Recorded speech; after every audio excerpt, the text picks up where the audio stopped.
Good evening, dear students. Welcome to SBA Dangal Man's English course. In today's class, we will learn the working of English with the Hindu editorial experiment. Without wasting any time, let's start the class. पहले title देख लेते हैं editorial का. Start करते हैं. Ending the impasse. Impasse का मतलब होता है गतिरोध, रुकावट वगैरह किसी चीज में, मतलब कोई चीज रुकी रहे, ठीक है, उसका कोई रिजल्ट वगैरह ना निकले, उसको बोलते हैं इम्पास. एंडिंग द इम्पास का मतलब इम्पास को एंड करना. तो इम्पास को एंड करना, तो यहां से अगर मैं डायरेक्ट आपको बताऊं तो एंडिंग का तीर लगेगा किस पे? द इम्पास पे. तो ये जो एंडिंग है वो आपका एज ए जेरेंड यहाँ पे वर्क कर रहा है, मतलब उस एक्टिविटी पे बात करें, उस टॉपिक पे, उस जो आपकी एक्टिविटी है, जो मतलब अपने बात करें जो होनी है, उसके ऊपर ये क्या हो रहा है आपका एडिटोरियल है कि मतलब जो गतिरोध बना हुआ है उसकी जो एंडिंग है, एंड करने की जो एक्टिविटी है कि कैसे उसको एंड करना उस तरीके से, उसके ऊपर आपका एडिटोरियल है. On India China ties. किसके ऊपर? इंडिया और चाइना के जो टाइज. टाइज का मतलब क्या है? जो संबंध वगैरह. टाई का मतलब दोनों के बीच में जो संबंध है, बंधन है. और टाइज का मतलब अलग अलग वे में जो बंधन है, किसी भी डिफेंस की फॉर्म में मान लो या ट्रेड की फॉर्म में मान लो, किसी भी वे में आप मान सकते हो. तो बहुत सारे तरीके से अलग अलग टाइप की उस फॉर्म में टाइज की बात करें, जो उनके आपस में पारस्परिक जो संबंध है उसके ऊपर आपका एडिटोरियल है. तो बहुत ही ज्यादा इंपॉर्टेंट एडिटोरियल है, क्योंकि इंडिया और चाइना की जो अभी बॉर्डर सिचुएशन है उसके ऊपर आपका क्या है, ये एडिटोरियल है. तो बहुत ही ज्यादा इंपॉर्टेंट एडिटोरियल है. तो इंटरेस्ट भी आएगा आप लोगों को, इंटरेस्टिंग है क्योंकि जनरल अवेयरनेस है यहाँ पे, और आपको रियल जो अभी की जो सिचुएशन चल रही है उसके बारे में भी यहाँ पे नॉलेज मिलेगा. तो स्टार्ट करते हैं. एग्जाम ओरिएंटेड भी इंपॉर्टेंट रहेगा, क्योंकि अभी ये लेटेस्ट करंट का आपका जो क्या है टॉपिक है. तो जो अब एग्जाम होना है आपका मेंस का, उसके अंदर जो एडिटोरियल वगैरह आएंगे वो ज्यादातर क्या होते हैं, करंट के ही एडिटोरियल वगैरह आते हैं, करंट के टॉपिक पे ही आपके एडिटोरियल वगैरह आते हैं. तो स्टार्ट करते हैं. India China can not put. Can not put, नहीं पुट कर सकता. कैन नॉट पुट का सब्जेक्ट कौन है? कैन नॉट का. कैन का सब्जेक्ट ढूंढने चले तो इंडिया चाइना है. इंडिया और चाइना दोनों की बात हुई है. तो India China can not put, नहीं रख सकता. क्या नहीं रख सकता? Put the distrust. डिस्ट्रस्ट का मतलब जो उनके बीच में डिस्ट्रस्ट बना हुआ. ट्रस्ट का मतलब आपस में विश्वास, अविश्वास बोल सकते हो, धोखा बोल सकते हो, अविश्वास, संदेह. तो जो उनके बीच में जो संदेह वगैरह है, जो डिस्ट्रस्ट है, जो डिस्ट्रस्ट है, अविश्वास वगैरह है, उसको पुट नहीं कर सकता, रख नहीं सकता. Distrust of the past. तो डिस्ट्रस्ट किसका है? पास्ट का. आपको क्वेश्चन पूछना है एडिटोरियल में, आपको हर एक एलिमेंट से क्वेश्चन पूछना है. तो वहां पे आप क्वेश्चन पूछोगे तो वो अपने आप उसका आंसर देगा, और अगर सही आंसर दे तो वो सही है, अदरवाइज वो गलत है. मीनिंग भी समझना है अगर आपको अच्छे से, तो मीनिंग के लिए भी आपको क्वेश्चन ही पूछना पड़ेगा, तभी आपको मीनिंग समझ में आएगा. हर एक एलिमेंट से क्वेश्चन पूछते चलो. तो इंडिया चाइना क्या नहीं कर सकता? कैन नॉट पुट, नहीं रख सकता, the distrust of the past. तो ये जो ऑफ है वो क्या है? एक्स्ट्रा इन्फॉर्मेशन को बता रहा है. तो जो पास्ट है आपका एक्स्ट्रा इन्फॉर्मेशन बाइंड हो गया. और किसकी एक्स्ट्रा इन्फॉर्मेशन है? आपको वो एलिमेंट किसकी एक्स्ट्रा इन्फॉर्मेशन को बताता है, उसके लिए आपको बैक रिफ्लेक्शन लेने होते हैं. तो सबसे पहले अपने आप पता लग जाता है. जरूरी नहीं है कि जो पास वाला है उसी का पार्ट वो हो सकता है उससे पीछे का पार्ट हो. तो रिफ्लेक्शन लोगे तो अपने आप पता लग जाएगा. तो पास्ट ये जो है वो किसका एक्स्ट्रा इन्फॉर्मेशन, अपने डायरेक्ट चलते हैं. सबसे पहले डिस्ट्रस्ट को देखते हैं. तो पास्ट का जो अविश्वास है, तो पास्ट में जो अविश्वास पैदा हुआ था आपस के अंदर, उसकी बात करें तो बिल्कुल सही है. तो पास्ट का जो अविश्वास है, भूतकाल का जो अविश्वास है, तो बिल्कुल सही है. तो ये जो ऑफ है वो किसकी एक्स्ट्रा इन्फॉर्मेशन है? डिस्ट्रस्ट की. और किसको बाइंड कर रहा है? पास्ट को बाइंड कर रहा है. तो इंडिया चाइना क्या नहीं रख सकता? जो पास्ट का जो डिस्ट्रस्ट है उसको नहीं रख सकता. क्या? बिहाइंड. Put behind. पूरा अगर अपने यहाँ पे फ्रेजल वर्ब की बात करें तो ये है पुट बिहाइंड.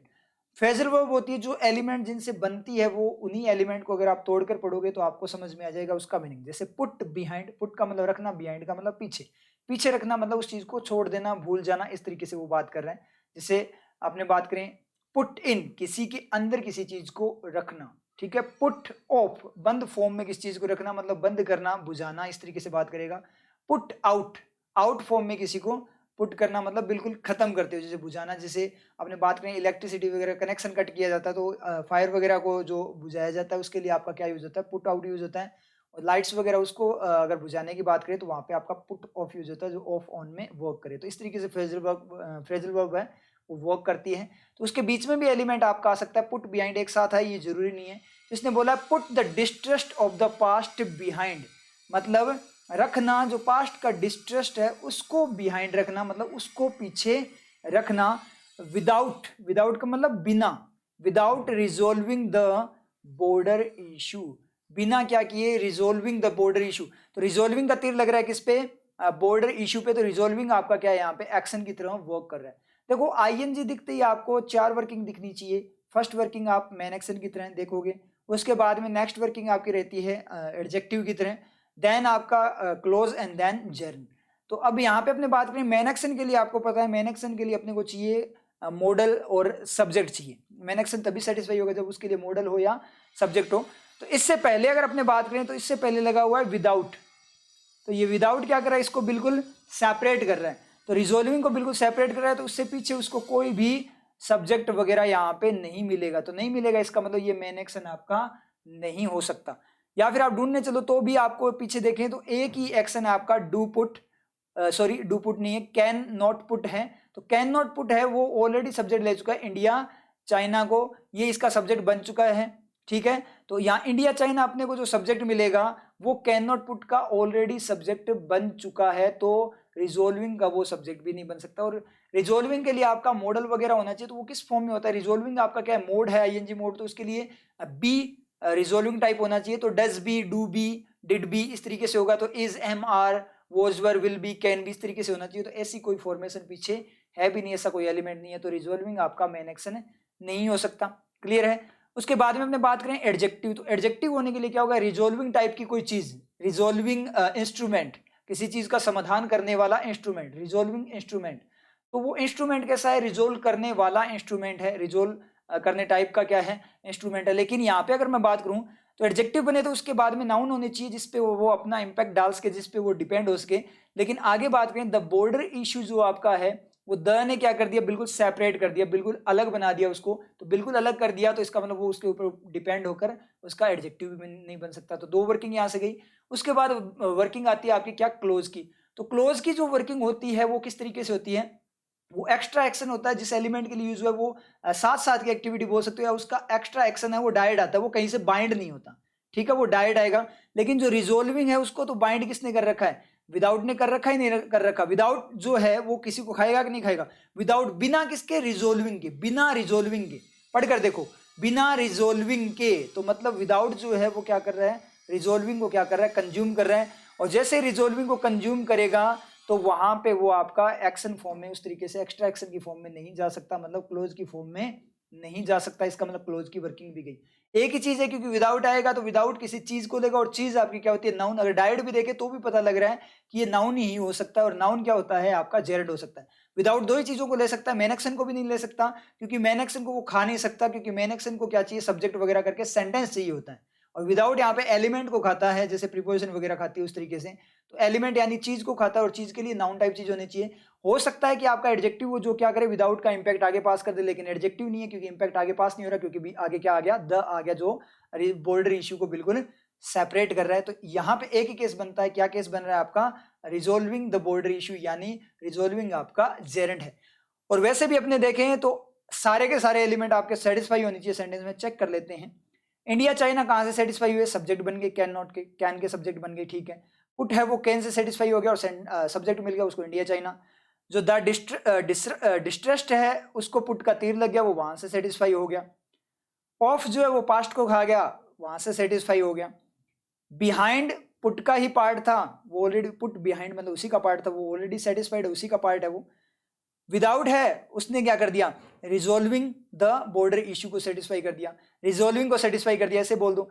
बॉर्डर इश्यू वो कहां से सेटिस्फाई होगा, अगर उसे आप अलग से नाउन की तरह ट्रीट करते हो, या रिजोल्विंग को आप अलग ट्रीट करते हो, उससे मतलब एक्शन की तरह ट्रीट नहीं करते, अलग वे में ट्रीट करो, तो वो बॉर्डर इश्यू आपका सेटिस्फाई नहीं हो सकता। वो एक ही केस से सेटिस्फाई हो सकता है। आपको पता है, देखो नाउन के केस में आप याद रखना, यही जेरेंट का होता है, क्योंकि जेरेंट भी एक नाउन है, और यही नाउन का केस होता है। सेटिस्फेक्शन हर एलिमेंट को देना जरूरी है, याद कर लो, आपसे नोट डाउन कर लो अपनी नोटबुक में। 3 तरीके से सेटिस्फेक्शन मिल सकता है। एक तो वो क्या बने, किसी का सब्जेक्ट बने, दूसरा वो एक्स्ट्रा इन्फॉर्मेशन में बाइंड हो जाए, और थर्ड वो किसी एक्शन का तीर खा ले, उसका ऑब्जेक्ट बन जाए। ये 3 केस होते हैं। तो यहाँ पे अपने बात करें तो इसको एक्स्ट्रा इन्फॉर्मेशन तो बाइंड कर नहीं रही, क्योंकि विदाउट तो रिजोल्विंग को लेकर चला गया, ठीक है। और आगे कोई ये सब्जेक्ट किसी का बनेगा नहीं, क्योंकि आगे कोई सेंटेंस ही नहीं है। तो बस एक ही केस बनता है कि रिजोल्विंग का इस पे तीर लग जाए तो ये आपका सेटिस्फाई हो जाएगी। ये सबसे बड़ा कॉन्सेप्ट है सेंटेंसेस का, क्या कि हर एक एलिमेंट आपका सेटिस्फाई होना चाहिए। यहां से आपकी चाहे एरर करो, आप स्पॉटिंग एरर कैसा ही पैटर्न करो, कितना ही लेवल का आपका मान लो पैराग्राफ वगैरह वो आपको इजीली समझ में आ जाएगा अगर आपको ये तरीके आते हैं। तो आपको माइंड में क्या रखना है कि हर एक सेंटेंस जो है उसको क्या होना चाहिए, सेटिस्फेक्शन होना चाहिए। हर एक सेंटेंस है उसके हर एक एलिमेंट क्या होने चाहिए, आपके सेटिस्फाइड होने चाहिए। अगर सेटिस्फेक्शन नहीं है तो वो आपका सेंटेंस क्या है, गलत है। ठीक है, तो इसलिए हर एक एलिमेंट का सेटिस्फेक्शन आपको चेक करना है, हर एक एलिमेंट सेटिस्फाइड होना चाहिए। तो यहाँ से आपके सारे के सारे टॉपिक कवर हो जाते हैं इतनी सी बात से। ये चीज आपको चेक करनी है। तो क्लियर हो यहाँ पे, समझ में? तो रिजॉल्विंग यहाँ पे क्या है आपका, जेरेंट है। अब चलते हैं एडिटोरियल को स्टार्ट करते हैं। स्टार्ट करो। इंडियाज रिलेशंस, बात हुई है इंडियाज रिलेशंस की। इंडियाज रिलेशंस का मतलब इंडिया के जो संबंध वगैरह हैं, इंडियाज रिलेशंस। तो इंडियाज ब्रदर, यहाँ पे जो सब्जेक्ट बनेगा, अब डायरेक्ट यहाँ पे नाउन आ गया। अब एक ही केस होगा क्या कि वो सब्जेक्ट ही बन सकता है, क्योंकि पीछे से वो बाइंड भी नहीं है किसी एक्स्ट्रा इन्फॉर्मेशन में, और ना ही उस पर पीछे से कोई तीर लग रहा है, क्योंकि वो स्टार्टिंग एलिमेंट है। तो एक ही केस बचता है क्या कि वो सब्जेक्ट बन सकता है। सेंटेंस का क्या बन सकता है, वो ओनली सब्जेक्ट बन सकता है। तो यहाँ पे जो सब्जेक्ट बनेगा वो कौन बनेगा, इंडिया बनेगा या उसके रिलेशंस बनेगा। तो यहाँ बोलकर देखो, इंडियाज रिलेशन, इंडिया के रिलेशन, बात हो रही है इंडिया के रिलेशन, इंडियाज ब्रदर, इंडिया के भाई की बात हो रही है। तो सब्जेक्ट बनेगा इंडिया का भाई, इंडियाज रिलेशन। और कैसा बनेगा, प्लूरल बनेगा। ठीक है, तो शुरू करें। India's relations with China, China के साथ, किसके साथ, चाइना के साथ। बिल्कुल सही जा रहा है। हैव बीन, हैव का सब्जेक्ट ढूंढने चलते हैं। आपको पता है किसी भी सेंटेंस का जो सब्जेक्ट है वो फ्री एंड फ्रेश सब्जेक्ट होना चाहिए। तो हैव सबसे पहले जाएगा, अपने पास ही जाएगा, पास वाले के पास ही। तो चाइना के पास गया, लेकिन चाइना को कौन खा गया, विद खा गया। तो यहाँ पे बचा ओनली क्या आपका, इंडियाज रिलेशंस। तो यहाँ पे जो सब्जेक्ट है वो कौन है, इंडियाज रिलेशंस है। तो हैव का सब्जेक्ट क्या, इंडियाज रिलेशंस। इंडियाज रिलेशंस क्या है, प्लूरल है, तो इसलिए आपका हैव आएगा, यहाँ पे हैज नहीं आएगा। हैव बीन इन, वो हो चुके हैं इन। अब बहुत सारे स्टूडेंट्स की ये दिक्कत होती है कि सर हैव बीन वगैरह ऐसे आता है, तो स्ट्रक्चर के अकॉर्डिंग अपने बात करें सर, या तो इसके बाद में वर्ब की आईएनजी आनी चाहिए थी अगर एक्टिव फॉर्म में बात करें, या फिर अगर पैसिव की फॉर्म में बात करें तो इसके बाद में V3 आना चाहिए था। लेकिन सर यहाँ तो कुछ नहीं आया, हैव बीन पे जाके ही अटक गया। तो एक सेंटेंस नोट करना आप, India's relation with China is in deep freeze. India's relations with China are, क्योंकि यहाँ प्लूरल है ना। India's relations with China are in deep freeze, ये लिखोगे कि इंडिया के जो रिलेशन है चाइना के साथ वो डीप, बहुत ज्यादा गहरे, फ्रीज का मतलब रुका हुआ, रुकावट में, बहुत ज्यादा, फ्रीज मतलब रुका हुआ है, स्थिर है। तो मतलब क्या, इंडिया के रिलेशन चाइना के साथ इंडिया के रिलेशन कैसे हैं, डीप फ्रीज में हैं। सही है, सेंटेंस सही है ना। और ये क्या बोल रहा है, डीप फ्रीज में हो चुके हैं, क्योंकि आर को जब आप लिखोगे तोड़कर तो रियल में वो क्या होता है, डू बी होता है। समझ में चाहिए, रियल में वो क्या होता है आपका, डू बी होता है। अब यहाँ टाइमलाइन पे मैं आपको थोड़ा सा बताऊं तो क्या है, इंडिया और चाइना के जो रिलेशंस है वो क्या है, डीप फ्रीज में हैं। आर है तो इसका मतलब इस पॉइंट पर है, आर का मतलब क्या निकला, इस पॉइंट पर वो डीप फ्रीज में हैं। और यहाँ पे अगर अपने बात करें कि पहले उनके क्या थे, सही थे, उस तरीके से बाद में उनमें प्रॉब्लम होती गई और अब जाकर वो डीप फ्रीज में बन चुके, रिजल्ट आया डीप फ्रीज में होने का, तो क्या हो जाएगा, परफेक्शन। और जैसे ही परफेक्शन आता है, ये चीज समझ में आती है ना आप लोगों को। अगर समझ में नहीं आती, कोई भी न्यू स्टूडेंट है तो चैनल पे जाना आप, प्लेलिस्ट के अंदर, वहां पे आपको टेंसेज रियल वर्किंग नेम से मिलेगा।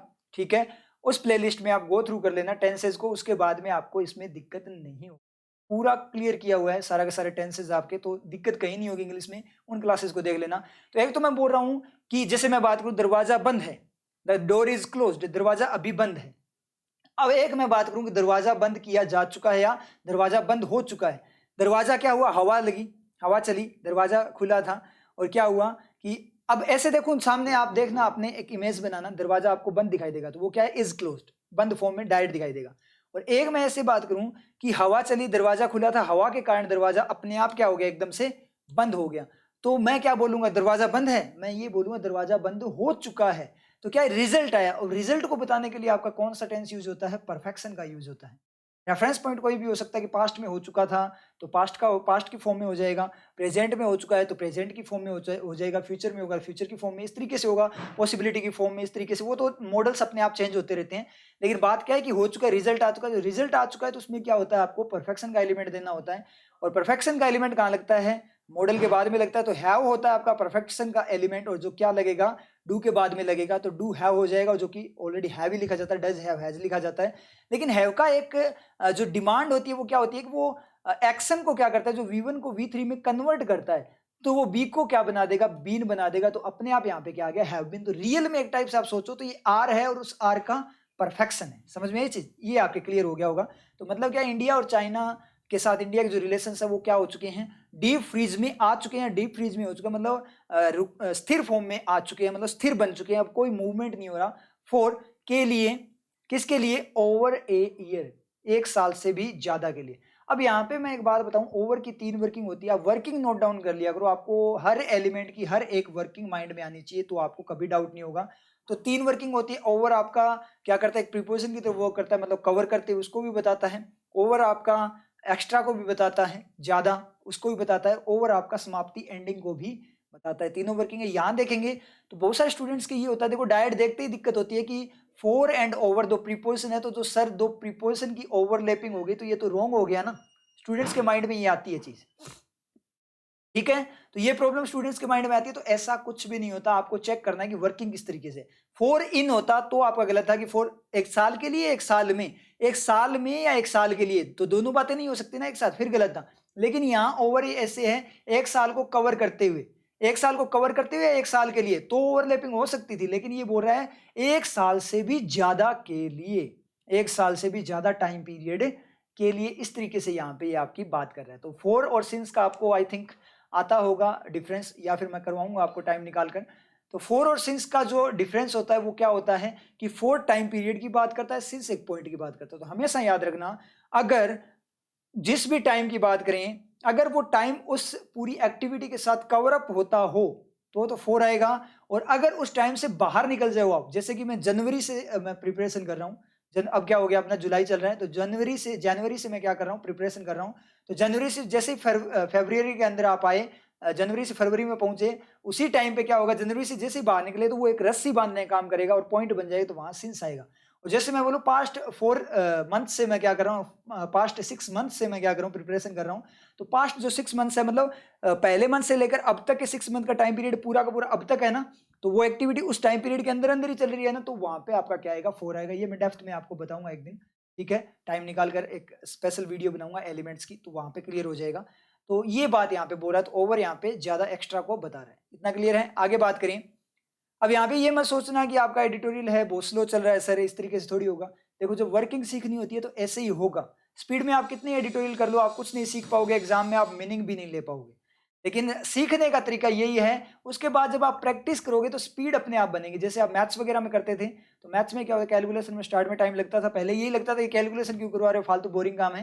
लेकिन जब बाद में आपको थोड़े टाइम बाद जब स्पीड बनती है तो उसका बेनिफिट आपको पता लगता है कि ये फालतू चीज नहीं थी, आपको जो कैलकुलेशन करवाई जा रही थी वो काम की चीज थी। तो सेम का सेम ये तरीका है बिल्कुल जीरो लेवल पे क्या करने का, समझने का, कि कोई भी मीनिंग स्किप ना हो।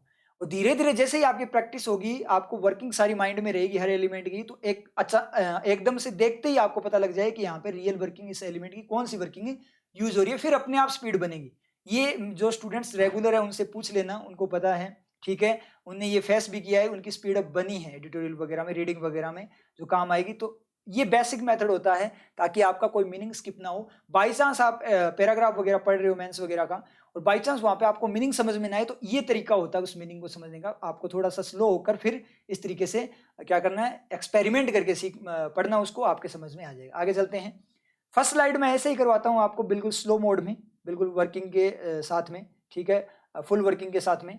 लेकिन सेकंड स्लाइड में अपने स्पीड पकड़ लेते हैं, और थर्ड स्लाइड आपको होमवर्क की फॉर्म में मिलती है। ये अपना मेथड है और बेस्ट मेथड है, बहुत ज्यादा इंप्रूवमेंट मिलेगा इससे। आगे बात करें, द क्राइसिस, जो क्राइसिस है, संकट वगैरह, संकट बना हुआ है, ऑन पर किस पर, ऑन द एलएसी। एलएसी का मतलब लाइन ऑफ एक्चुअल कंट्रोल, जो चाइना और इंडिया के बीच में है, जो चाइना ऑक्यूपाइड इंडिया जो कश्मीर है, ठीक है, उसके और इंडिया का जो कश्मीर है, उन दोनों के बीच में जो लाइन बनी हुई है। जैसे पीओके है जो आपका पाकिस्तान ऑक्यूपाइड और इंडिया वाला जो है, उसके बीच में भी एक लाइन बनी हुई है, वो एलओसी है, लाइन ऑफ कंट्रोल है। और ये आपकी क्या है, अक्साई चीन वाली, जहाँ जिस एरिया का नाम अक्साई चीन है, जिसपे चीन ने कब्जा किए हुए हैं, तो वो आपका क्या है, एलएसी है, ठीक है। तो लाइन ऑफ एक्चुअल कंट्रोल। तो crisis on LAC remains, does remain, रहती है, बनी हुई है। तो डज रिमेन का सब्जेक्ट ढूंढने चले तो एलएसी को कौन खा गया, ऑन का, ऑन खा गया यहाँ पे। तो क्राइसिस इसका सब्जेक्ट है जो कि सिंगुलर है, डज रिमेन बिल्कुल सही है। तो crisis on the LAC remains, रहती है अनरिजोल्व। किस फॉर्म में रहती है, अनरिजोल्व फॉर्म, असमाधित, जिसका कोई समाधान नहीं निकला, जिसका कोई हल नहीं निकला। तो ये आपका जो, अगर मैं यहाँ पे बात करूँ अनरिजॉल्व, तो ये आपका क्या बन जाएगा, एडजेक्टिव बन जाएगा। ही रिमेन्स एजुकेटेड, वो एजुकेटेड बना हुआ है, मतलब एजुकेटेड रहता है, या कोई भी बात कर लो वो, ठीक है। ही रिमेन्स अफ्रेड, वो भयभीत बना हुआ है, तो वो कैसा है, भयभीत है, तो उसी चीज को बना हुआ कैसा है, भयभीत फॉर्म में है। रिमेन्स, रिमेन बना हुआ है किस फॉर्म में, भयभीत, तो ये क्या है, अनरिजॉल्व फॉर्म में है, ठीक है, एडजेक्टिव है। रिमेन्स उसको सेटिस्फाई कर देगा तीर लगाकर। एक टाइप से एडजेक्टिव, एक टाइप से नाउन टाइप ही होता है। रिफ्लेक्शन कहाँ से ले रहा है, अपने आप क्राइसिस पे बैक रिफ्लेक्शन ले रहा है वो, कोई दिक्कत नहीं, आगे नाउन देने की जरूरत नहीं है।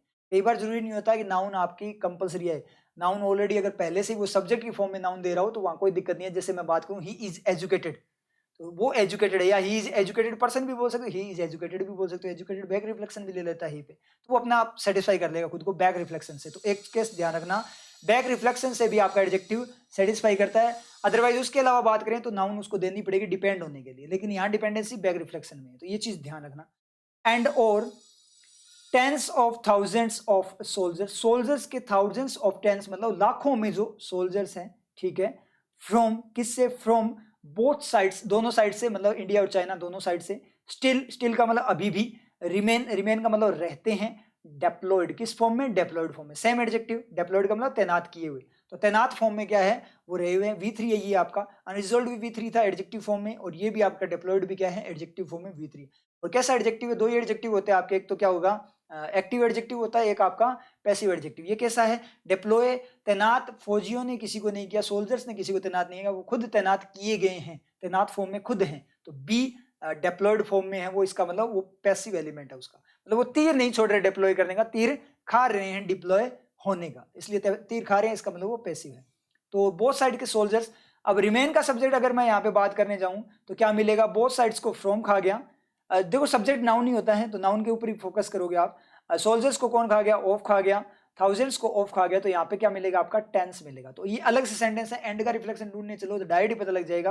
पहला सेंटेंस क्या है, क्राइसिस क्या है, अनरिजॉल्व्ड है, और सैनिक क्या है, डिप्लॉयड है, तो दो अलग अलग सेंटेंस है, तो एंड का रिफ्लेक्शन डायरेक्ट ही पता लग रहा है कहां से है, द से पहले। वैसे मैंने आपको तरीका बता रखा है एंड का रिफ्लेक्शन ढूंढने का, क्या करो, हर एक एलिमेंट के पास में देखना शुरू कर दिया करो। पहले इस पे देख दिया, किस पे, ये आपका अनरिजॉल्व्ड है। अब यहाँ पे अपने को पता लग गया रिमेन का जो सब्जेक्ट है वो कौन है, रिमेन का सब्जेक्ट टेंस है जो कि प्लूरल है, तो डू रिमेन बिल्कुल सही है। और जो आपका रिमेन्स पहले वाला था उसका सब्जेक्ट क्राइसिस है, तो वो सिंगुलर, इसलिए डज रिमेन। अब ये मत बोलना कि सर यहाँ रिमेन आया वहां पे रिमेन्स, ऐसे कैसे, तो वो सब्जेक्ट के अकॉर्डिंग है, क्योंकि ऊपर वाला रिमेन था उसका सब्जेक्ट सिंगुलर है इसलिए रिमेन्स आया, इसका प्लूरल है इसलिए रिमेन आया। इतना क्लियर हो आप लोगों के। एंड का रिफ्लेक्शन ढूंढने चलो तो ऐसे चलते हैं, पहले एक बार रफ करके मैं बताता हूँ आपको कैसे ढूंढना होता है, थोड़ा सा यहाँ पे हिंट दे देता हूँ। फर्स्ट स्लाइड में तो मैं सारी चीजें बताता हूँ आपको। तो यहाँ पे अपनी बात करें तो यहाँ पे पहला रिफ्लेक्शन देखो, एंड का रिफ्लेक्शन, एंड मतलब जोड़ता है ना, तो जोड़ता है, इसका मतलब कम से कम एक एलिमेंट तो उसके साथ होना ही चाहिए। सबसे पहले एक एलिमेंट को लिया, किसको, अनरिजॉल्व्ड को, तो जैसे ही अनरिजॉल्व्ड से के पास में लिया तो देखो वहां से स्प्लिट करना होता है, दो सेंटेंस बनेंगे। एक तो सेंटेंस आपका एंड से पहले वाला बनेगा, मतलब पुराना पहले जो इससे मतलब जहां से आप रिफ्लेक्शन ले रहे हो उससे पहले जो आपका सेंटेंस है उसके साथ एक तो सेंटेंस यहां से जुड़ेगा एंड से पहले वाला पार्ट, और दूसरा यहाँ पे जुड़ेगा आपका कौन सा, एंड के बाद वाला पार्ट। तो अपने को पहले वाला पार्ट देखने की जरूरत नहीं है क्योंकि वो तो ऑलरेडी सही है, आपको रिफ्लेक्शन ढूंढना है इसलिए सेकंड वाले पार्ट को देखना है क्योंकि उसी का तो रिफ्लेक्शन है। तो यहाँ पे जो सेंटेंस बनेगा वो क्या बनेगा, the crisis on the LAC remains tens of thousands. अपने दूसरे वाला पार्ट देखना है, एंड के बाद वाला, क्योंकि इसी के बाद से अपने रिमेन्स के बाद से अपने रिफ्लेक्शन ले रहे हैं ना, तो उसी के बाद के अकॉर्डिंग देखेंगे। तो क्या होगा, the crisis on the LAC remains tens of thousands of soldiers. इस तरीके से आगे का सेंटेंस कनेक्ट हो जाएगा, समझ में आया। जैसे ही ऐसे कनेक्ट करोगे तो एक चीज पहले वाले पार्ट को मैं देखूं, दो सेंटेंस कैसे बनेंगे, the crisis on the LAC remains unresolved, और दूसरा क्या बनेगा, the crisis on the LAC remains tens of thousands of soldiers from, इस तरीके से पूरा सेंटेंस। तो ये दो बनेंगे। तो पहले देखो वर्किंग सेम ही रहनी चाहिए, जिस एलिमेंट की अगर रिमेन्स के बाद से आप रिफ्लेक्शन ले रहे हो तो रिमेन की वर्किंग वही रहेगी ना, फिक्स, दोनों के लिए सेम ही रहेगी, क्योंकि अलग अलग नहीं कर सकते हैं दोनों पार्ट के लिए, वो तो एक ही बार में आया है तो एक बार में तो एक ही वर्किंग होगी। तो यहाँ पे मैं बात करूं तो इस अनरिजॉल्व्ड के लिए तो रिमेन क्या कर रहा था, तीर छोड़ रहा था एक्शन का, ठीक है। तो ये जो आपका 10,000 है इसके लिए भी रिमेन क्या करेगा, तीर छोड़ेगा एक्शन का। और जैसे रिमेन्स आपका तीर छोड़ेगा टेंस ऑफ थाउजेंड्स पे, तो टेंस ऑफ थाउजेंड्स वगैरह जो है उसको तीर लग जाएगा, तो वो फ्री एंड फ्रेश रहेगा क्या, नहीं रहेगा, और जैसे वो फ्री एंड फ्रेश नहीं रहेगा तो रिमेन को कोई सब्जेक्ट मिलेगा क्या? नहीं मिलेगा। अब रिमेन को जब सब्जेक्ट नहीं मिलेगा, इसका मतलब सेंटेंस आपका करप्ट हो जाएगा, जो कि गलत हो जाएगा। इसका मतलब यहाँ से रिफ्लेक्शन नहीं हो सकता, क्योंकि अपने को टेंस ऑफ थाउजेंड्स अपने ने देखा, वो सब्जेक्ट था किसका? रिमेन का, इसलिए टेंस ऑफ थाउजेंड्स को अपने को फ्री एंड फ्रेश रखना पड़ेगा। इसका मतलब क्या निकला? यहाँ से ये अपना गलत हो गया रिफ्लेक्शन। उसके बाद मैं देखूं LAC के बाद में देखूं, the crisis on the LAC tens of thousand soldiers died. देखो जो संकट है किस पर? लाइन ऑफ एक्चुअल कंट्रोल, उस बॉर्डर, बॉर्डर बोल दो, जो संकट है बॉर्डर पर हजारों सोल्जर। क्या मीनिंग बोल रहे हो आप? जो संकट है बॉर्डर पर हजारों सोल्जर, कोई मीनिंग नहीं आ रहा। इसका मतलब ये मीनिंग भी लिया करो ना, इसका मतलब यहां से भी सही नहीं है। अब द के बाद तो होगा ही नहीं, क्योंकि द तो LAC के लिए यूज हो ही चुका है। अब ऑन के बाद में होगा तो देखना कैसे होगा। द क्राइसिस, एक तो क्राइसिस किस पे है? LAC पे, और एक क्राइसिस किस पे है? सोल्जर्स पे। तो सोल्जर्स पे संकट हो सकता है, लेकिन जैसे ही आप ऑन को यहाँ पे ऑन के बाद रिफ्लेक्शन लोगे तो टेंस ऑफ थाउजेंड्स को कौन खा जाएगा? ऑन खा जाएगा, अपन बाइंड कर लेगा एक्स्ट्रा इन्फॉर्मेशन में, तो फिर से वो सब्जेक्ट नहीं बन पाएगा रिमेन का, तो यहाँ से भी गलत हो जाएगा। क्राइसिस के बाद में देखूं तो क्या होगा कि जो संकट है सोल्जर्स है, संकट है सोल्जर्स है, क्या है बोल रहे हो आप? दोनों का मीनिंग नहीं आ रहा है, इसका मतलब ये भी गलत। इससे पहले देखो तो क्राइसिस, दोनों सेंटेंस अलग हुए ना, कि जो संकट है वो अनरिजोल्व है और जो सोल्जर्स है वो डिप्लॉयड है, तो ये आपका बिल्कुल सही। तो रिफ्लेक्शन आपका स्टार्ट से है।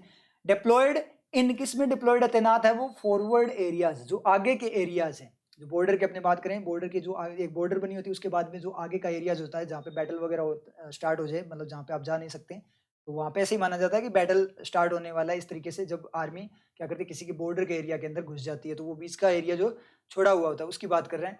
तो मतलब क्या बोला यहाँ पे? अब पूरा सेंटेंस देखूं तो क्या हो गया, जो LAC पे जो क्राइसिस है वो क्या अनरिजोल्व है, उसका कोई सॉल्यूशन नहीं निकला है, और जो हजारों लाखों में जो सोल्जर्स है दोनों साइड से, वो अभी भी क्या है? डिप्लॉयड है, तैनात है फॉरवर्ड एरियाज में। बॉर्डर के जो फॉरवर्ड एरियाज है वहां पे वो क्या है? अभी भी तैनात है। आगे चलें, अगेंस्ट, खिलाफ। दिस बैकड्रॉप, बैकड्रॉप का मतलब होता है इसको हिंदी में बोलते हैं आई थिंक पृष्ठपट, इस तरीके से नाम बोलते हैं। जो मतलब कोई भी नाटक वगैरह होता हो, जो सीन वगैरह क्रिएट किया, उसके पीछे जो सीनरी वगैरह लगी होती है बैकग्राउंड देने के लिए, ठीक है, तो वो चीज होती है। तो अगेंस्ट दिस बैकड्रॉप मतलब ये सीनरी बोल सकते हो आप एक टाइप से, जो ऐसी ये जो बैकड्रॉप बना हुआ है, जो ये सिचुएशन बनी हुई है, सीनरी बनी हुई है, मतलब ये जो सिचुएशन बनी हुई है उसके खिलाफ क्या हुआ?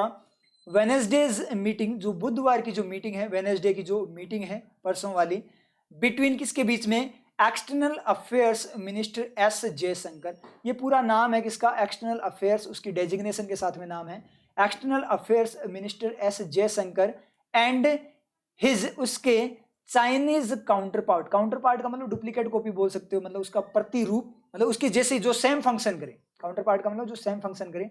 तो his Chinese counter part Wang यी इन किसमें? दुसांबे। दुसांबे कोई जगह है। अब यहां से ये तोड़ मत लेना कि सर ये बी आ गया, डज बी, विल बी की तरह, तो ये वो बी नहीं है, ये नाम है, ठीक है, उस जगह का नाम है, उसका उस जगह के नाम का क्या ये पार्ट है? दुसांबे एज्यूम्स सिग्निफिकेंस, वो एज्यूम करता है किसको? सिग्निफिकेंस। एज्यूम का मतलब मानना भी होता है, एज्यूम का मतलब रूप धारण करना भी होता है। तो ये रूप धारण करता है किसका? सिग्निफिकेंस का, इंपॉर्टेंस का, महत्वपूर्णता का। तो एज्यूम्स का सब्जेक्ट ढूंढने चाहिए, डज एज्यूम का। तो दुसांबे जो है उसको कौन खा गया? इन खा गया। वांग यी जो है his counter, Chinese counter part Wang Yi, and जो external affairs minister S Jaishankar उसको बिटवीन एंड ले गया। बिटवीन का मतलब दो के बीच में, तो उन दोनों चीजों को लिया। तो बिटवीन किसके लिए जो है?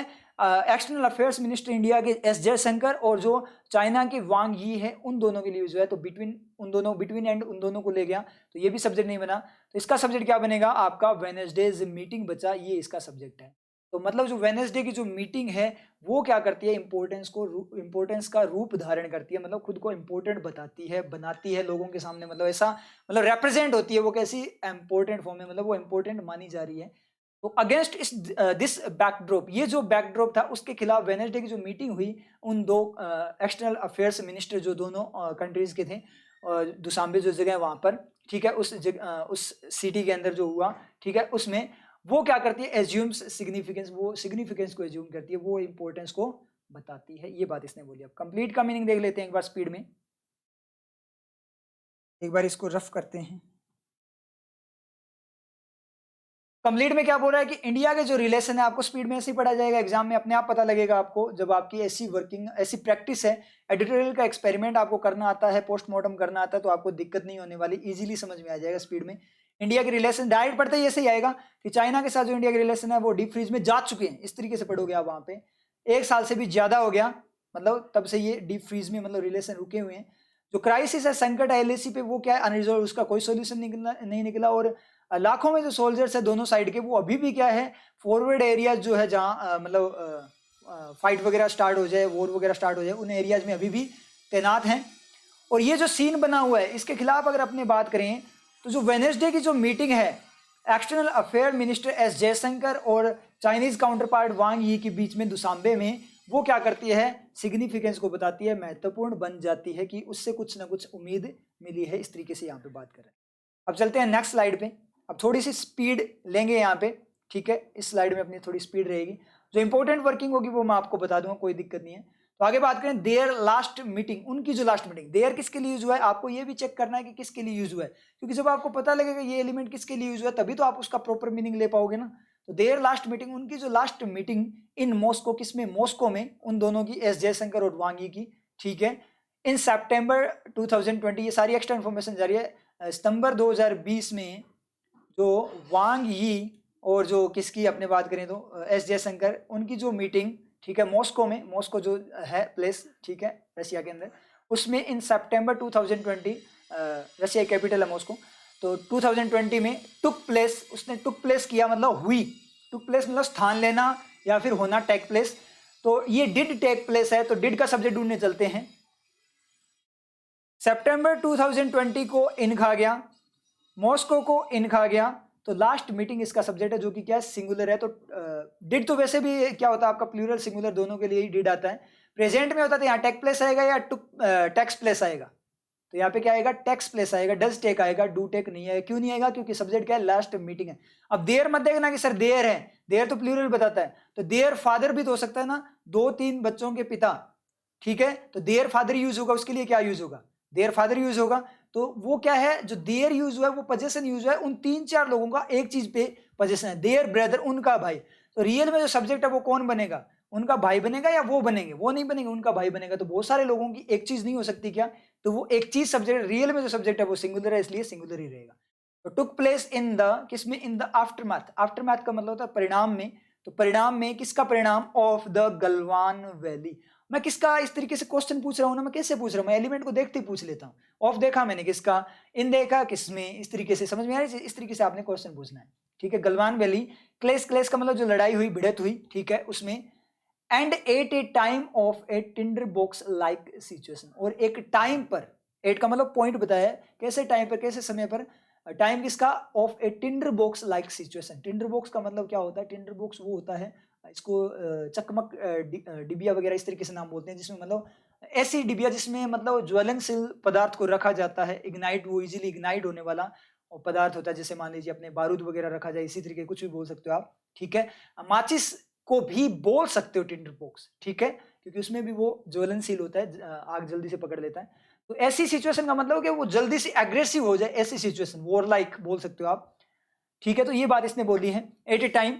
तो इसने क्या बोला है कि जो लास्ट मीटिंग थी मॉस्को में वो कब हुई थी, एक तो कब हुई, गलवान वैली क्लेश हुआ, उसके आफ्टर में, परिणाम में, उसके परिणाम के फॉर्म में एक मीटिंग हुई, मैं स्पीड में बता रहा हूं ना यहाँ पे, और एक ऐसे टाइम पर जब टिंडर बॉक्स लाइक सिचुएशन थी, इस पॉइंट पर हुई। तो एंड का रिफ्लेक्शन आप ढूंढने चलोगे तो आपको डायरेक्ट मिलेगा कहां से, टुक प्लेस के बाद में, इनसे पहले। कैसे ढूंढना है वो मैंने आपको बता रखा है, उसी तरीके से ढूंढना। तो क्या हुआ कि उनकी जो लास्ट मीटिंग, आपको जो इसकी पीडीएफ है वो अपने टेलीग्राम चैनल पे मिल जाएगी, तो वहां से आपने ये ढूंढना है किस तरीके से आपका रिफ्लेक्शन होता है, समझ आई चीज।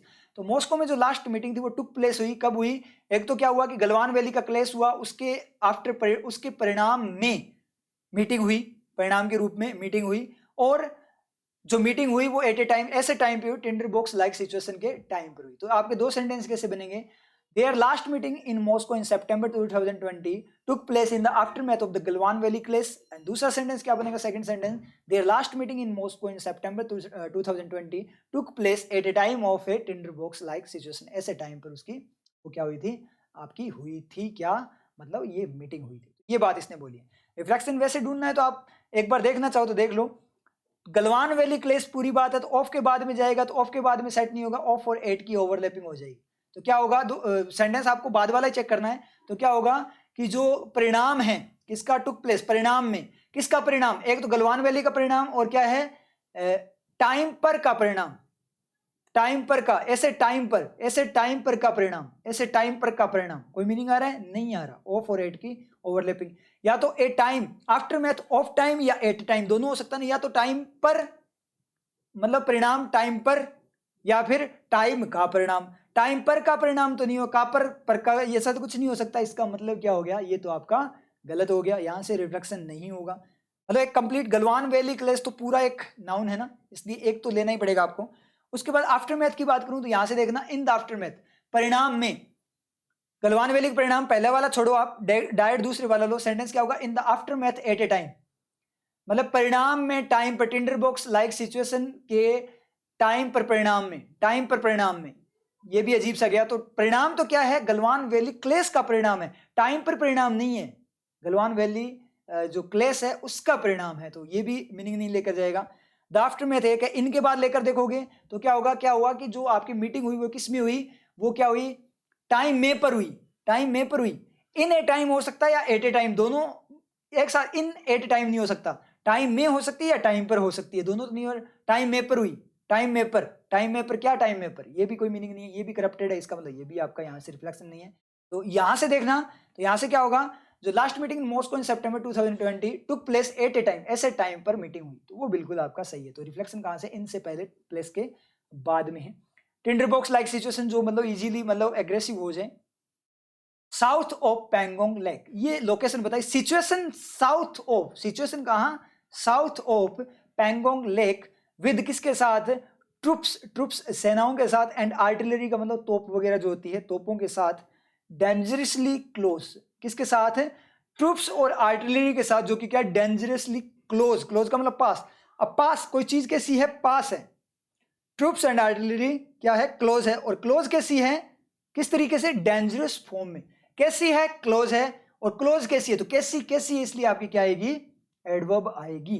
तो क्या हो गया, विद ट्रुप्स। आप ध्यान रखना, क्वालिटी ऑफ क्वालिटी एडवर्ब होती है। फर्स्ट टाइम अगर किसी नाउन की क्वालिटी, कोई चीज कैसी है, तो क्या होता है आपका एडजेक्टिव होता है, और अगर कोई मतलब एक्शन कैसे हो रहा है तो एडवर्ब होती है, और कोई चीज कैसी है और वो कैसी कैसी है तो भी आपकी एडवर्ब होती है, मतलब quality of quality.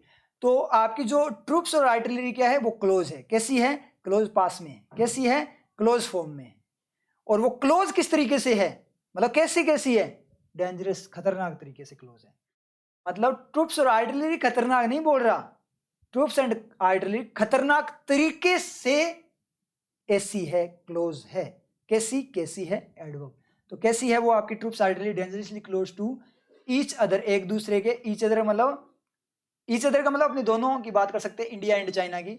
On the heights, कहां पर, on the heights of the Kailash range, Kailash range, जो कैलाश पर्वत की रेंज जो श्रेणी है, उसकी हाइट्स पर क्या है, उसकी हाइट्स पर एक दूसरे के बिल्कुल डेंजरस तरीके से क्लोज आर्टिलरी और ट्रूप्स है, उसके साथ, कहां पर, साउथ ऑफ पैंगोंग लेक के, पैंगोंग लेक के जो साउथ जो साइड है वहां पर, उसके साथ, ठीक है, क्या है, टिंडर बॉक्स लाइक सिचुएशन के टाइम पर, और गलवान वैली के आफ्टर मैथ में क्या हुआ, लास्ट मीटिंग मॉस्को में, उस टाइम पे क्या हुई थी, आपकी मीटिंग हुई थी। इस तरीके से बोला, तो पूरा एक सेंटेंस, कितना बड़ा एक सेंटेंस है, बहुत बड़ा सेंटेंस है, लेकिन समझ में कब आएगा, जब आपको इस तरीके से वर्किंग को यूज करना आता हो, इस तरीके से एलिमेंट्स से क्वेश्चन पूछना आता हो, ये सबसे इंपॉर्टेंट है, तो आपको बिल्कुल भी दिक्कत नहीं होगी। समझ में आया?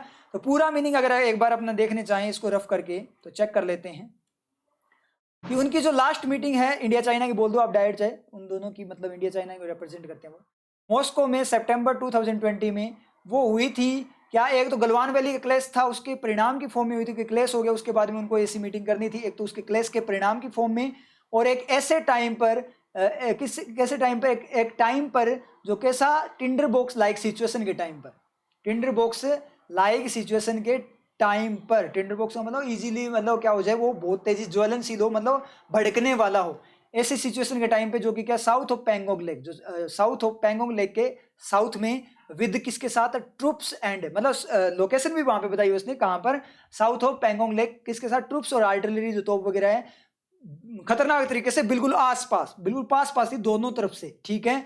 ईच अदर, एक दूसरे के on the heights of Kailash range, Kailash range की हाइट्स पर दोनों तरफ की जो सेनाओं की, जो सेनाएं और उनकी जो आर्टिलरी बिल्कुल डेंजरस तरीके से पास पास। उसके साथ पैंगोंग लेक के साउथ में टिंडर बॉक्स लाइक सिचुएशन के टाइम पर और गलवान वैली के क्लेश जो भिड़त हुई इनकी आपस में, उसके आफ्टर मैथ में मीटिंग हुई थी, मतलब उसका कंक्लूजन निकालने के लिए कि अब आगे क्या करें, सॉल्यूशन निकालने के लिए मीटिंग थी उनके बीच में, इंडिया और चाइना के बीच में। कहाँ? रशिया में, मॉस्को के अंदर मीटिंग हुई। इस तरीके से इसने बात बोली। तो इतना क्लियर है, समझ में आया? तो इस तरीके से इसको क्या करना होता है, करना होता है एडिटोरियल को। ये होता है आपका एडिटोरियल का experiment, most most most important चीज। आपको लगेगा कि इसमें टाइम लग रहा है, कितनी क्लास, कितनी मतलब 2 स्लाइड्स में क्लास कितनी लेंदी होगी, लेकिन रियल में एक बात बताऊं, जो आपको ऐसे लगता है क्लास लेंदी है, बड़ी है, उस क्लास से आपको कुछ ना कुछ जरूर मिलता है। मेरे लिए भी प्लस पॉइंट है, टाइम मेरा ज़्यादा वेस्ट नहीं होगा, मैं स्पीड में करवा दूंगा। वैसे भी हेल्थ इश्यू है थोड़ा, तो मैं खुद ही चाहता हूँ कि मतलब टाइम ना लगे, ठीक है, ज़्यादा माथापच्ची ना करना, ज़्यादा जोर ना लगाना पड़े, ठीक है। लेकिन फिर भी मैं करवा रहा हूँ क्योंकि मैं आपके साथ गलत नहीं कर सकता। मुझे पता है, आपसे ज़्यादा नॉलेज है मुझे इस बात का, तो क्योंकि मुझे बहुत टाइम हो गया पढ़ाते हुए, मुझे पता है किस तरीके से, क्योंकि मैंने एग्जाम भी बहुत दिए हैं, बहुत फाइट किए हैं। तो मतलब क्या है, मुझे पता है किस तरीके से आपको पढ़ाना है, किस तरीके से आप पढ़ कर जाओगे तभी आपको एग्जाम में आउटपुट मिलेगा, अदरवाइज आपको कुछ नहीं मिलने वाला। डायरेक्ट वही सेम का सेम कंफ्यूजन, किस तरीके से आपके कंफ्यूजन खत्म होगी, ये सारी चीजें मुझे पता है किस तरीके से आपने पढ़ना है। इसीलिए मैं ये टाइम यहाँ पे इतना दे रहा हूँ, जो कि मेरे लिए नेगेटिव है, क्योंकि मैं इतना टाइम लगाऊंगा तो वीडियो लेंथ देखकर या फिर इस तरीके की हमारा टाइम वेस्ट हो रहा है, इस तरीके से स्टूडेंट छोड़कर जाएंगे, जो कि मेरे लिए नेगेटिव है। अगर मैं स्पीड में कराऊंगा तो स्टूडेंट ज्यादा कनेक्ट होंगे, वो जो कि मेरे लिए पॉजिटिव है। लेकिन जो मेरे लिए पॉजिटिव है वो आपके लिए नेगेटिव है, और जो मेरे लिए नेगेटिव है वो आपके लिए पॉजिटिव है। तो एक बार आपके लिए पॉजिटिव हो जाए, क्योंकि आपका सिलेक्शन जरूरी है, समझ में आ रही चीज? तो वो बात की बातें हैं, ठीक है, क्लियर हो आप लोगों की? तो ये आप टाइम वेस्ट मत समझा करो, इससे आपको सीखने को मिलेगा। अगर आप मेरी क्लास जो है वो एक क्लास ही कर लेते हो, इतना ही आपके लिए एनफ है। उसके बाद में आप अपना मॉक टेस्ट लगाओ, और कुछ पढ़ने की इंग्लिश में आपको जरूरत ही नहीं है, ये गारंटी है, या आप मेरे स्टूडेंट से पूछ सकते हो, ठीक है। और कुछ पढ़ने की आपको जरूरत नहीं है, बस आप प्रैक्टिस करो फिर ज्यादा से ज्यादा, समझ में? अब चलते हैं नेक्स्ट स्लाइड पे, जो मैं आपको होमवर्क की फॉर्म में दूंगा। तो यहाँ पे आप लोगों ने होमवर्क कंप्लीट करना है, कमेंट सेक्शन में अपना होमवर्क कंप्लीट कर लेना, ठीक है, बता देना मुझे। तो कंपलसरी आप लोगों के लिए, एक तो देखो ये जो आपको अंडर, जो आपको हाईलाइटेड दिखाई दे रही है, ये वो केब आपको तैयार करनी है। उसके बाद में आप इस देन की वर्किंग बता देना, ये पैउड बता देना, V2 है, V3 ये क्या है, 2 की वर्किंग बता देना, 2 की 2 working model and element of sorry preposition 2 working होती है, वो बता देना। उसके बाद में क्या बताओगे आप, हैव का सब्जेक्ट बता देना। उसके बाद में इस हैव का 2 बार हैव आ गए, यहाँ भी हैव आ गया और फिर दोबारा से हैव आ गया, तो इन दोनों हैव का सब्जेक्ट बता देना, ठीक है। और उसके बाद क्या बताओगे, बस इतना ही बता देना आप मुझे, ठीक है। एंड नहीं है ना यहाँ पे कोई, तो ये आपका मतलब होमवर्क आज ज़्यादा नहीं है, ठीक है, बिल्कुल कम होमवर्क है, 4-5 ये पॉइंट्स है आपके होमवर्क के। तो ये होमवर्क कंप्लीट कर लेना, और ये सारा मुझे आप कमेंट सेक्शन में बताओगे, क्लियर आप लोगों की? अब एक चीज़ और सुन लो, फिर से बोल दूं, एडिटोरियल क्लासेस को मिस मत किया करो, सबसे इंपॉर्टेंट पार्ट होता है एडिटोरियल की क्लासेस, वहीं से सीखोगे आप जो कुछ सीखना है। और जो आपके पैटर्न वगैरह है वो इसलिए इंपॉर्टेंट है क्योंकि वहाँ पे अपने एक्सपेरिमेंट करते हैं, वहाँ पे अपने यूज करते हैं, जो एडिटोरियल वगैरह से अपना जो वर्किंग सीखी। एडिटोरियल बहुत ज़्यादा इंपॉर्टेंट है, मेंस के लिए तो हद से ज़्यादा इंपॉर्टेंट है आपका एडिटोरियल, क्योंकि बहुत ज़्यादा पैराग्राफ आएंगे वहाँ पे, और जो लैंग्वेज है किसकी आपकी, जो अपने बात करें क्वेश्चन पेपर की, वो बहुत ज़्यादा लेवल की आएगी। तो वहाँ पे अगर आपको मीनिंग लेना नहीं आता तो बहुत बड़ी दिक्कत होगी। स्पीड वाली वहाँ पे काम नहीं होगा, जो एडिटोरियल आप स्पीड के अंदर एडिटोरियल वगैरह को रीड आउट करते हो वो काम नहीं आने वाला, वहाँ पे कन्फ्यूजन ही पैदा करेगा। तो इसलिए आपको डेप्थ में करना ही पड़ेगा एक टाइप से, तो उसकी प्रैक्टिस करके स्पीड अपने आप बन जाएगी। तो ठीक है, फिर मिलते हैं नेक्स्ट क्लास में, अपना होमवर्क कंप्लीट कर लेना। All the best.